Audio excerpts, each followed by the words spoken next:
Hi friends, നമുക്കിന്ന് എളുപ്പത്തിലൊരു കറി ഉണ്ടാക്കാം. ഇത് നമുക്ക് പുട്ടിൻ്റെയും ചപ്പാത്തിയുടെ കൂടെയൊക്കെ കഴിക്കാൻ പറ്റിയ നല്ലൊരു കറിയാണ്. ഇത് ചോറിൻ്റെ കൂടെയും നമുക്ക് കഴിക്കാം. നമുക്കിനി കറി ഉണ്ടാക്കാൻ തുടങ്ങാം. അതിന് വേണ്ടിയിട്ട് ഞാനൊരു അരക്കപ്പോളം തുവരപ്പരിപ്പ് എടുത്തിട്ടുണ്ട്. അത് നമുക്ക് നന്നായിട്ടൊന്ന് കഴുകി കുക്കറിലിട്ട് വേവിച്ചെടുക്കാം. പരിപ്പ് വേകുമ്പോഴേക്കും ഞാൻ ഒരു ചട്ടി അടുപ്പത്ത് വെച്ചിട്ടുണ്ട്. അതിലേക്ക് നമുക്ക് കുറച്ച് വെളിച്ചെണ്ണ ഒഴിച്ച് കൊടുക്കാം.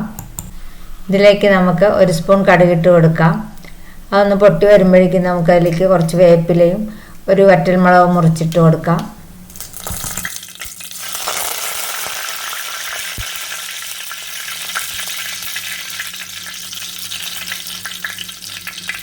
ഇതൊരു 3-4 അല്ലി വെളുത്തുള്ളിയും ഒരു കഷ്ണം ഇഞ്ചിയും കൂടി ചതച്ചതാണ്. ഇതും കൂടി നമുക്ക് ഇതിലേക്ക് ഇട്ട് കൊടുക്കാം.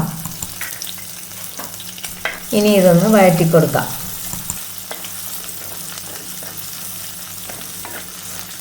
ഇപ്പോൾ വെളുത്തുള്ളി ഇഞ്ചി ഒന്ന് വാടി വന്നിട്ടുണ്ട്. ഇതിലേക്ക് ഞാനൊരു സവാള ചെറുതായിട്ട് അരിഞ്ഞു വെച്ചിട്ടുണ്ടായിരുന്നു. അതിട്ട് കൊടുക്കാം.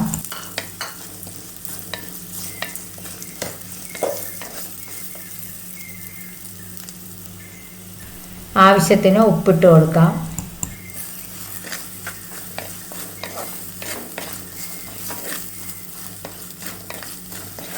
ഇപ്പം നമ്മുടെ സവാളയൊക്കെ നന്നായിട്ടൊന്ന് വാടി വരുന്നുണ്ട്.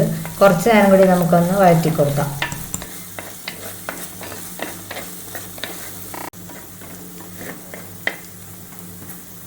ഇപ്പം നമ്മുടെ സവാളയൊക്കെ ഒരുവിധം നന്നായിട്ട് തന്നെ വാടി വന്നിട്ടുണ്ട്. ഇതിലേക്ക് നമുക്കിനി ഒരു 1/4 ടീസ്പൂണോളം മഞ്ഞൾപ്പൊടി ഇട്ട് കൊടുക്കാം. ഇത് ഒരു 1/2 ടീസ്പൂണോളം മുളക് പൊടിയാണ്. ഇത് എരിവുള്ളതാണ് കേട്ടോ, ഇല്ലെങ്കിൽ ഒരു സ്പൂണൊക്കെ ഇട്ട് കൊടുക്കാം.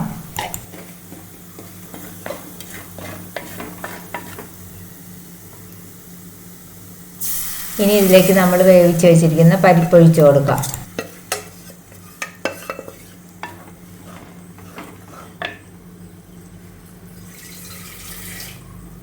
ഇതിലേക്ക് ഒരു സാധനം കൂടി ചേർക്കണമായിരുന്നു കേട്ടോ, ഞാനത് മറന്നുപോയി. അപ്പോൾ ഈ പരിപ്പ് തിളയ്ക്കുമ്പോഴേക്കും നമുക്ക് അത് ഉണ്ടാക്കിയെടുക്കാം. അതിനുവേണ്ടി ഞാനൊരു ചട്ടി അടുപ്പത്ത് വെച്ച് ചൂടായിട്ടുണ്ട്. അതിലേക്ക് ഇത്തിരി വെളിച്ചെണ്ണ ഒഴിച്ച് കൊടുക്കണേ. ഇത് ഞാനൊരു തക്കാളി അരിഞ്ഞ് വെച്ചതാണ്. അതും കൂടി ഇതിലേക്കിട്ട് നമുക്കൊന്ന് നന്നായിട്ട് വഴറ്റിയെടുക്കണം. ഇത് നമ്മൾ പരിപ്പൊഴിക്കണതിന് മുമ്പേ ചെയ്യാം. സവാള വഴന്ന് കഴിയുമ്പോൾ അതിൻ്റെ കൂട്ടത്തിൽ തന്നെ ഇട്ട് വഴറ്റിയെടുക്കാവുന്നതാണ് കേട്ടോ. ഈ തക്കാളി നമുക്ക് നന്നായിട്ടൊന്ന് വെന്ത് ഉടഞ്ഞു വരണം. ഇതിപ്പോൾ എല്ലാം വെന്ത് നന്നായിട്ട് ഉടഞ്ഞിട്ടുണ്ട്. ഇതിലേക്ക് നമുക്ക് കുറച്ച് വെള്ളം ഒഴിച്ച് കൊടുക്കാം.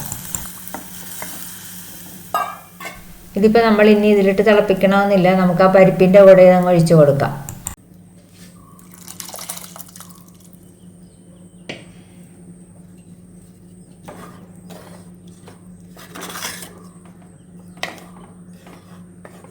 ഇനി ഇത് നന്നായിട്ടൊന്ന് തിളച്ച് കുറുകി വരട്ടെ.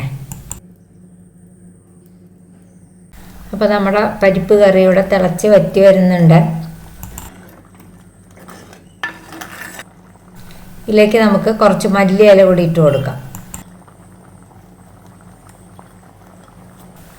അപ്പോൾ വളരെ എളുപ്പത്തിലും നല്ല രുചിയിലും വെക്കാൻ പറ്റിയ നമ്മുടെ പരിപ്പ് കറിയുടെ റെഡി ആയിട്ടുണ്ട്. ഇത് നമുക്ക് രാവിലെ പുട്ടിനോ ചപ്പാത്തിക്കോ ഒക്കെ പെട്ടെന്ന് ഉണ്ടാക്കിയെടുക്കാൻ പറ്റിയ കറിയാണ്. എല്ലാവർക്കും ഇഷ്ടപ്പെടുകയും ചെയ്യും.